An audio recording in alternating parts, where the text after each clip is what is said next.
What is up, Watch fam, and welcome to Rant&h. I am Christian from Theo and Harris, and on Mondays we do rants. So before we do that, we'll do a quick wristwatch check. Right now I am wearing a vintage Rolex 1601 reference with an amazing taupe dial. It's two-tone. I've actually never seen a dial like this before, or if I have, it's a very rare occasion.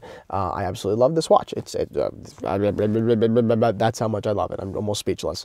I think that 1601s represent some of the best value in vintage watches. You're getting, probably the most famous brand of all time, Rolex, and one of the most classic and versatile cases and designs, and all for a relatively, compared to vintage Rolex, low price. Of course, it's a lot of money, but holistically, I think that, compared to vintage watches, it's pretty affordable. Anyway, it is available, it will be available tomorrow on the shop at theoandharris.com. So even if you just want to geek out on some photos, check it out tomorrow, probably around 10, 11.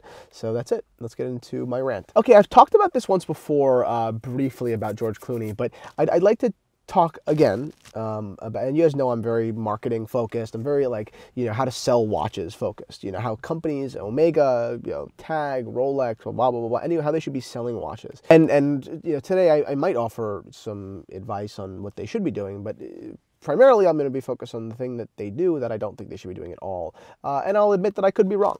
So I just do not understand at all why companies do celebrity endorsements. I just don't get it. To me, it's like the watch advertising equivalent to Cher saying she's going to leave if someone becomes president, if Donald Trump becomes president. It doesn't make any sense. Nobody gives a shit if you leave or not. You're not the reason I'm going to buy this watch or vote for this candidate. You know what I mean? To me, it just doesn't matter. I think it's this oddly egotistic thing that celebrities do. And maybe, let me preface with my, basically preface with my admission of ignorance here. I could be totally wrong.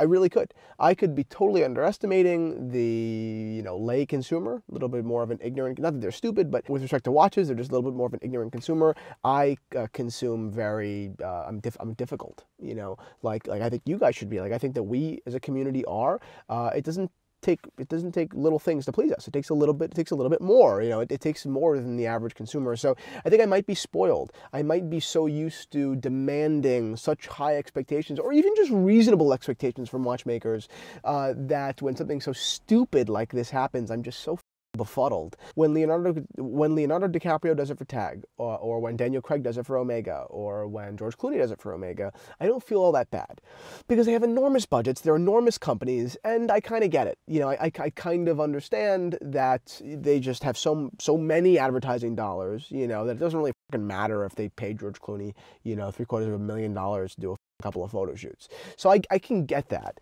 But then there's companies like speake-marin, who most recently hired Pierce Brosnan.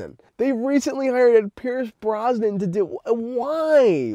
I don't understand. I was at the Watch Time event, and there were this big poster of Pierce Brosnan, and I was like, why? That doesn't make any sense to me. It brought me no closer to buying a speake-marin. In fact, put it this way, once again, I could be wrong, of course, but to me it sounds like speake-marin finally has a little bit of money. Not that they're a poor company, but they're not a big company. They have a little bit of advertising, they have a couple of advertising dollars, and they said, okay, what should we do? Right? How do you market and how do you sell shit? What do other people do? And they just sat there in a room and just scratched their heads and they're like, you could hire somebody. Hire a celebrity, who can we afford? And they kind of just went down the list. That to me is not good enough. It doesn't make any sense. Maybe someone has been swayed into buying a speake-marin. Sure, totally possible. But I doubt there was a return on the investment. I don't know what it costs to take a bunch of photos with Pierce Brosnan. I don't know what that costs them. Maybe they're all friends. Maybe Pierce Brosnan's a big friend of speake-marin. That's also a possibility. But this is just a kind of like a micro conversation. The whole Pierce Brosnan speake-marin thing, but holistically, I just don't understand it. Maybe you guys do. Maybe you guys totally disagree with me. I just think that there are two possibilities here. Either I'm right and it's just lame marketing. It's just lame marketing that doesn't work. That most big companies don't even notice the money, gone, because they just have so much money, and then the little companies just don't know what else to do with it because they're not good enough at marketing, or they're not talking to the right people, they're not speaking and communicating their narrative, and they're not like really just talking about their brand and make people fall in love with it. Maybe that I'm right or I'm wrong. And thousands of people, hundreds of thousands of people every month outside the Holland Tunnel going into Manhattan see George Clooney, on a poster, and they say, he wears an Omega? Well, I've always wanted to wear the watch George Clooney wears.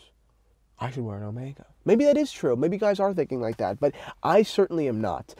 So although this may have been a little bit redundant, we have a lot of new followers, and I wanted to kind of reiterate this fact, this idea. These companies, if you are listening, if anyone from speake-marin or Omega or wherever is listening to this right now, which is actually possible because we've gotten some very kind of interesting high-up emails before from people saying thank you for your message, stop being uninventive. Stop being lame. Stop just doing something that you think you should do because everyone else does it or we've done it for so long. It doesn't work that way. I'm not believe me, I don't pretend to be some fucking like marketing guru. It's not my point.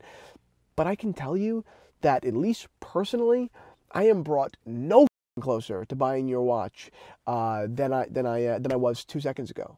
In fact, I'm confused by you, and now I'm thinking more about the reasons that you confuse me than I am about your watch. Thank you guys so much for watching Rant&h. I really appreciate talking about things like this. It really is important to me. That's it. So thank you guys for watching, and check out the watch shop and Ask T&H tomorrow, Tuesday. Check them out.